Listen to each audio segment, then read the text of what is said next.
In this WrestleTalk news, Tony Khan says anti-AEW sentiment online is just an army of bots, 2 more name changes for WWE, my review of SmackDown, Tempest's review of Rampage, and more. Subscribe and enable notifications to always on for daily wrestling news videos because Walter's on the main roster now. Sort of. Support WrestleTalk! Tribalism. It's rampant online between AEW and WWE especially. You can't go 5 minutes without seeing some sort of tweet about how one show is better than the other, or how under every announcement from either company is someone who's a fan of the other one saying how bad the announcement is. But if you're Tony Khan, then apparently the tribalism isn't even real. An independent study has confirmed that much of the staunch anti-AEW online community aren't real individuals. It's a staff running thousands of accounts and an army of bots to signal boost them. Look closely, these aren't real people. Who'd pay for such a wildly expensive thing? Ever wonder why so much of the activity of these accounts is retweets and replies? Like, who actually has 80% of their activity as straight up retweets? While the overall reaction to these tweets initially was, huh? Brian Alvarez weighed in on Wrestling Observer Live to say that Tony Khan really did commission a study to look into this, and they told him these answers. Confusion then ensued with Tony Khan's use of the word independent regarding the study, as it was funded by him, but the point remains that Khan hired people to do a study for him to look into bot presence online. Of course, Becky Lynch then parodied the tweet, saying a lot of anti-Becky booers in arenas aren't real people. Very good, Becky. But Wrestling Inc. reached out to Tony Khan to get some clarification on what he meant in his tweets. Essentially, what Khan is getting at is, it's people with real live accounts making posts and then using their bots to manipulate the social channel algorithm by backing them up with engagement from a made-up Twitter identity. So it's not bots making the tweets, but it's bots essentially helping to promote the tweets in the algorithm to make the anti-AEW sentiment seem stronger than it actually is. I have absolutely no knowledge or expertise in this field, so I guess let's just wait for that study to be finalized, because it isn't yet, and hopefully it'll be publicly available so we can all have a look at it and calmly and rationally talk about it and critique it. I'm sure we'll all read it, because the internet is famous for reading studies and not taking other people's word for it. Of course, the timing of Khan launching this study comes off the back of WWE having a great weekend of WrestleMania, with the wrestling discussion being around Cody Rhodes, Steve Austin, Vince McMahon, etc. And as a consummate and ever-present promoter, he's shifting the focus back to AEW. Not saying that that's his motive for this study, of course,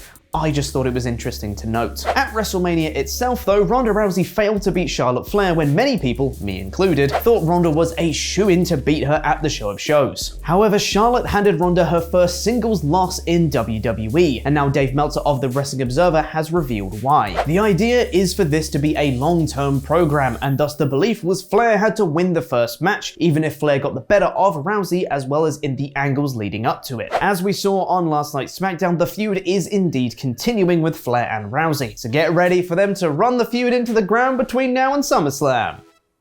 Yay! And now it's time for my review of SmackDown in about 5 minutes.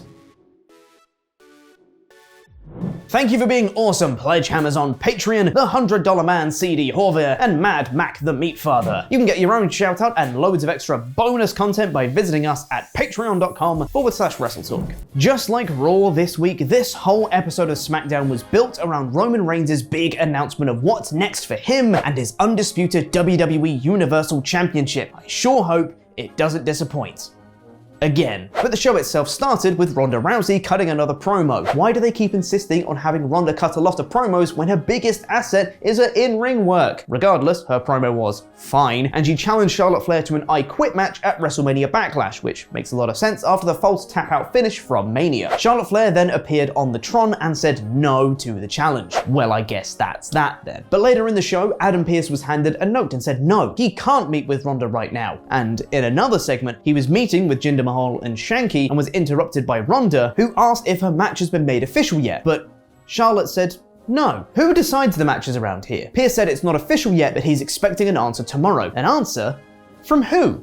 You make the matches, Adam. Like, you know, elsewhere on this show where you make matches. What are the rules? We got Butcher's in-ring debut on the SmackDown After Mania against Xavier Woods, where Woods and Kingston cut a promo before the match saying that because WrestleMania is a season finale, their records are reset. That's definitely not how it works in WWE. Also, wins and losses don't matter. Also, that's 100% a heel move to just say, my losses don't count. It's 0-0 now. Because It isn't though, is it? Anyway, Woods and Butch got quite a bit of time here, and not just all of it in an ad break, which was nice to see. But after what was turning into a great match, instead of entering that climactic final act, Woods rolled up Butch to hand Butch a loss in his debut. Nice. Butch started attacking Sheamus and Holland after the match, but they calmed him down and put him in the timeout corner like a child.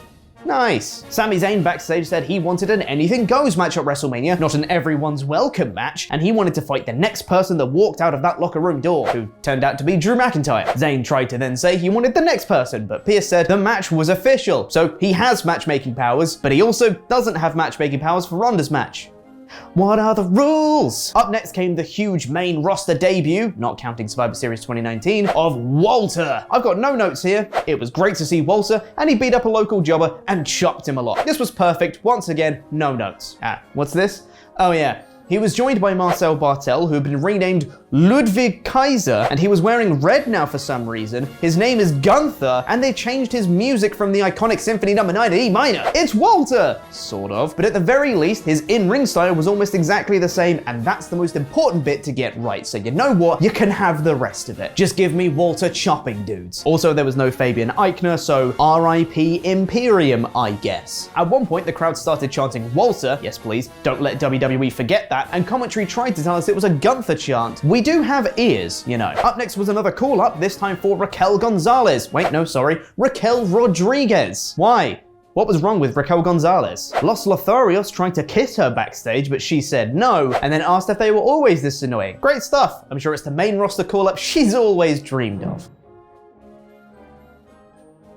Happy Talk was next, where Madcap Moss was all smiles after winning the Andrew the Giant Battle Royal, while Corbin was sulky after losing to Drew. Some of the balloons were deflated, the set looked bad, it was quite funny, honestly. Corbin then blamed one person for his loss to McIntyre at Mania, Madcap Moss. He gave him a few chances to make him laugh, and none of Moss's jokes did, so Moss started mocking Corbin, and the two brawled, with Moss standing tall. If someone can find me the clip of me exactly predicting this scenario on the WrestleTalk podcast, I will be eternally grateful, because then I can show it off and say, look how smart I am. As I initially predicted when this act came together, Moss will become your template cringy babyface making awful cringy jokes that John Cena made for like a decade. He was quite over here though, so if it works, I guess. Also, how can you make fun of the way someone's dressed when you're in suspenders with no shirt, Moss? Drew McIntyre faced Sami Zayn next, where Sami ran away for a count-out loss, and they're having a rematch next week, which I'm predicting will end with Sami getting disqualified, leading to a no DQ match down the line, maybe the week after, or at Backlash. After a recap of Mania, we then got a recap of Pat McAfee at Mania. Makes sense. Lacey Evans then made her return in a pre-recorded promo, which was honestly the best version of Evans we've seen. She spoke very candidly with the occasional pauses, breaths, and just speaking naturally about her childhood, abuse she and her mother suffered at the hands of her father, how they persevered through that adversity, moved away, started their life again, and it's her struggle that sets her apart from the other women in WWE. This was great, and the most invested I've been in Lacey Evans. Apparently we're getting the next part next week, and I'm looking forward to it. After that was Sasha Banks versus Liv Morgan, and what was a very fun match. Rhea Ripley did not accompany Morgan to SmackDown, further signaling their imminent breakup. Morgan looked very good in this match, going toe-to-toe with Banks. She has improved so much. One day she'll be a women's champion, and hopefully it'll be a big deal. This match ended when Banks hit a huge superplex to Morgan, but Morgan just managed to roll up Banks afterwards to eke out the win. Yeah, it's a champion getting pinned, but this victory felt huge for Morgan and makes her a much more sympathetic babyface, as she was trying to win this to give her and Ripley momentum heading into their championship match on Raw, which is going to make her seem even more sympathetic when Ripley turns on her. Roman Reigns then came out. Finally, after all the hype on Raw and it being promoted throughout the show, we're going to find out finally what's going on with Reigns and his new unified title. So Roman Reigns said he's done it all, not much more he can do, but the Usos can do more, so they should unify the tag titles. And that was that. That's all Reigns had to say. Roman, my dude, what are you doing with your title? Granted, we can probably see where it's going next, as Shinsuke Nakamura interrupted the promo and was super kicked by the Usos, so we're most likely getting Shinsuke versus Roman at Backlash, but I'm not sure how we're supposed to take Shinsuke seriously as a challenger to Roman Reigns at this point when he's been so worn down, and the fact that Roman's big next step that they've been promoting wasn't even to do with Roman is honestly kind of insulting. I'm all for the tag titles being unified, that's a really cool B plot for the bloodline, but there's no A plot, because with all due respect to Shinsuke Nakamura, who is fantastic, he hasn't been treated as a legitimate threat in years. And no, his Intercontinental title reign doesn't count before the comments say anything. So that was the show. Let me know what you thought in the comments and by voting on our poll on a poll match on our community tab, where 66% of you voted for Roman's promo was to say, I don't know what I'm doing. This SmackDown was probably more noteworthy than Raw, with call-ups from Walter and Raquel, Butcher's in-ring debut, the return of Lacey Evans, and Roman actually vaguely saying something of note, and the in-ring wrestling was actually of a pretty decent standard too. Ludwig Kaiser, sure, whatever. Raquel Rodriguez, sure, whatever. I'm looking forward to seeing if the Usos can unify the tag titles, that's fun, but I honestly am not invested in Shinsuke going for Roman because they've done nothing to build Shinsuke as a contender to him, which is supposed to be the big story going forward. This show gets a high 3 out of 5. And now over to Tempest for his review of AEW Rampage. I can't believe I missed the Blue Jays home opener for this SmackDown. Maybe this SmackDown's not that bad. I'm once again regretting my decisions. What's going on, WrestleTalk friends and fans? Tempest is back with another review of AEW Rampage, not SmackDown, that comes later today, in about 3 minutes. So this show opened with Bryan Danielson and Trent Beretta already in the ring, and let me say right off the bat, I need William Regal on commentary for every AEW show. I've always loved William Regal's commentary, dating back to his time as commentator on NXT. The man just adds so much to every match. He's able to make Trent Beretta look like that much more of a star just by the amount he's getting his ass kicked. That is very impressive because Trent Beretta got his ass kicked a lot in this match. But to be fair, he dished out a fair amount of ass kicking of his own. These two guys wrestled for about 15 minutes and had an excellent opening match. It's Bryan Danielson, I know, shocker, right? Do I even really need to give a review of this match? It's a Bryan Danielson match, of course it's great. Maybe I'm just in a good mood because the Blue Jays won, maybe I just love seeing Bryan Danielson on my TV, but this opening match gets a 5 out of 5 with Bryan Danielson submitting Trent with a really gruesome looking label lock. And then we got our obligatory Dan Lambert and the Men of the Year against Sammy Guevara and Ty Conti promo. This was really just more of the same out of this group, and I can't reiterate enough that Sammy Guevara and Ty Conti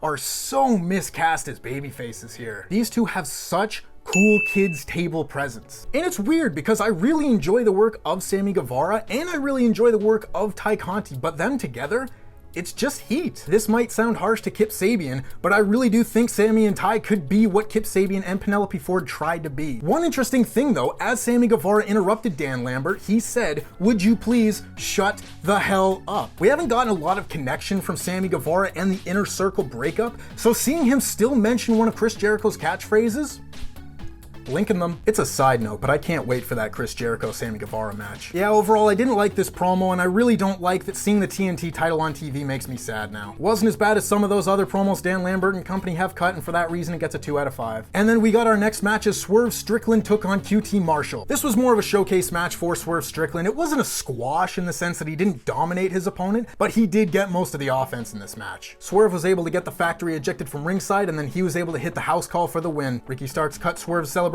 short and let us all know that next week on Dynamite, we're gonna get a big tag team match, that being Swerve and Keith Lee taking on Powerhouse Hobbs and Ricky Starks. I know Team Taz is kind of everyone's first AEW rivalry, but I'm excited to see these matches. These guys are great. Again, there wasn't too much to this match. It was a short one, but Swerve's charisma was able to carry it through and make it a pretty fun affair. It gets a 3 out of 5. And then we got the next Owen Hart Cup qualifying match as Willow Nightingale took on Red Velvet. She's been one of my favorite independent wrestlers for a long time now, and I'm really excited to see her get more matches on TV like this. However, in the future, I think it might be a good idea if she were to win those matches. Yeah, well, it comes as no surprise that Red Velvet, the contracted AEW talent, would beat Willow Nightingale in this match.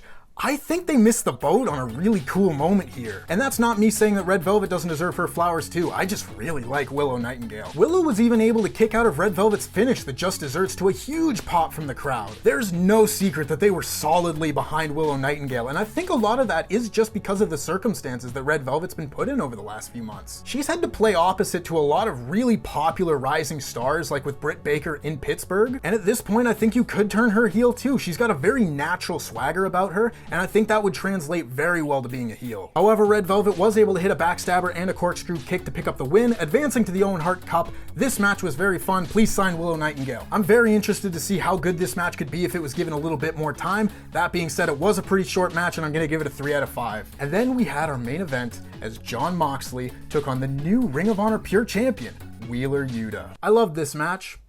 I loved everything about this match. This was one of my favorite matches of the whole week. I may have enjoyed this more than anything on WrestleMania. I love this dynamic of the Blackpool Combat Club, where you have to prove yourself against Bryan Danielson as a technical performer, and then you have to prove yourself against Jon Moxley to be a badass. It makes all the matches so distinct, which really shouldn't be a surprise because Bryan Danielson and Jon Moxley are vastly different wrestlers. And again, this is the benefit of allowing guys to have different styles. But enough talk about them. This was Wheeler Yuta's night, and this was an absolute star-making performance for Wheeler Yuta. This was one of the best star-making performances that I've seen in a very long time. To put it bluntly, Jon Moxley beat the shit out of Wheeler Yuta. Wheeler Yuta got busted open early and he hit a gusher. He was bleeding everywhere. There may have been more blood and guts in this match than in the actual blood and guts match. But this was a case of the blood adding so much to a match, with Wheeler Yuta having to persevere through the blood and through Moxley's offense. Yuta kicked out of 2 paradigm shifts and could have passed out in the Bulldog choke but didn't. Wheeler totally won over the crowd in this match. He started off early with a big dive to the outside, and then he started doing Bryan Danielson stomps. I just love this match. I could go over every spot. But I would be remiss if I didn't talk about the finish of this match when Jon Moxley was able to hit a million Bryan Danielson elbows, the regal knee,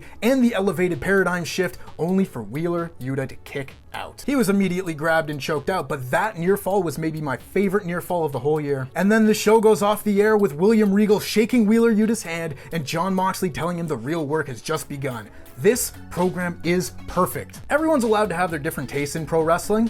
Mine is this. Also, shout out to AEW and Wheeler Yuta for once again proving it's not that hard to make stars in wrestling. You take the right guy, you give him 3 weeks of good booking, you have a new star. If I could give this match a 10 out of 5, I would. You know what? Screw it. It's my review. 10 out of 5. Some episodes of AEW Rampage can feel a little bit pedestrian, but that will never be the case as long as you have Bryan Danielson, Swerve Strickland, and Jon Moxley all wrestling matches on the same show. And Willow Nightingale. Throw her in there too. She's awesome. I love that main event. Love the opener. I love Willow. I love Swerve. This gets a 5 out of 5. And that just about wraps it up from me. If you want to hear more of my thoughts on this week's show and last night's SmackDown, make sure you go over to WrestleTalk podcast later on today, where myself and Chopper Pete will be breaking down both shows in complete detail. Until then, stay beautiful. And no, the Blue Jays are winning the World Series, people. During its early years, Ring of Honor's identity was tied to great wrestling and great wrestlers. But as time went on, other factors began to shroud the audience's perception of the company, despite those involved still delivering great wrestling. As we continue our drive down ROH memory lane, we must buckle in as things are about to start getting a little bit bumpy.